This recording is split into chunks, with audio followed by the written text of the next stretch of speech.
Through the years, college football has had its share of memorable moments and wild finishes. From the 1984 Hail Flutie to Auburn's 2013 Kick 6 to Colorado's 5-down score in 1990. However, no game in history is talked about more due to the premature celebration and improbable ending of what is known simply as the play. Held on November 20, 1982 at California Memorial Stadium in Berkeley, two Pac-10 rivals were finishing the regular season with not much fanfare. Competing in their annual Stanford Axe game, the California Golden Bears hosted the Stanford Cardinal team for the 85th time overall. By 1982, California had won 13 conference and 5 national championships. Their rivals captured 10 conference and 2 national titles. Cal led at the half with an uneventful 10-0 score. Stanford went up 14-10 by the end of the third quarter. A slew of field goals littered the final stanza, and the crowd of 75,000 was not prepared for how the game would soon end.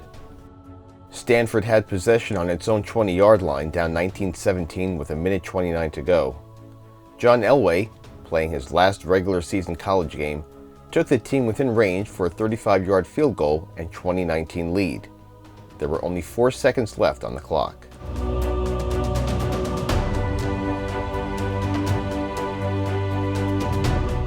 Thinking they had sealed the win and upset, the Cardinal squad rushed the field to celebrate and were slapped with a 15-yard unsportsmanlike penalty.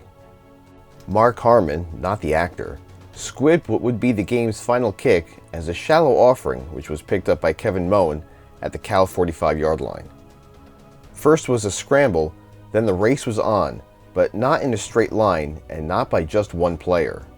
Moen started one of the wildest returns in history as he began a string of 5 lateral passes and ultimately wound up with the ball at the 25-yard line of Stanford.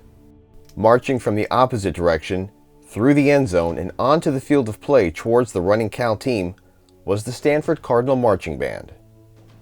The troupe, which has had its share of bad press during the last few decades, was a fine-tuned machine through the 1960s.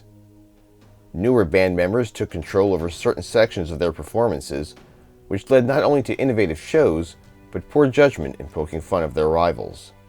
On this afternoon, the band was now part of the game, with Moen running directly into a trombone player to eventually score the winning touchdown. Let's look at the play again and see if we can follow the lateral ball. Harmon kicks the ball to the Cal team. Moen receives it at his own 44-yard line. He then runs about 4 yards before lateraling it back to Richard Rogers at Cal's 47.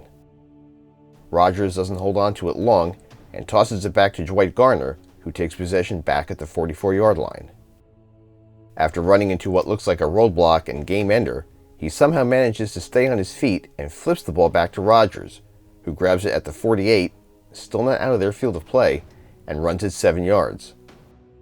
Traveling across the field amongst a deafening crowd, he finds Marriott Ford, who catches the next lateral at Stanford's 45-yard line, brushing past Stanford's special teams unit. The 5th and final lateral somehow finds its way back into Moen's hands, who plows through the oncoming illegal traffic for 25 yards and, perhaps fittingly, crosses the end zone with the winner.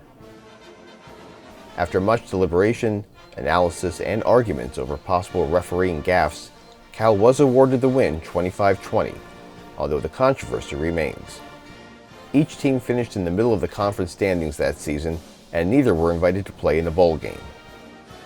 6 other players in the game went on to NFL careers, including Ron Rivera.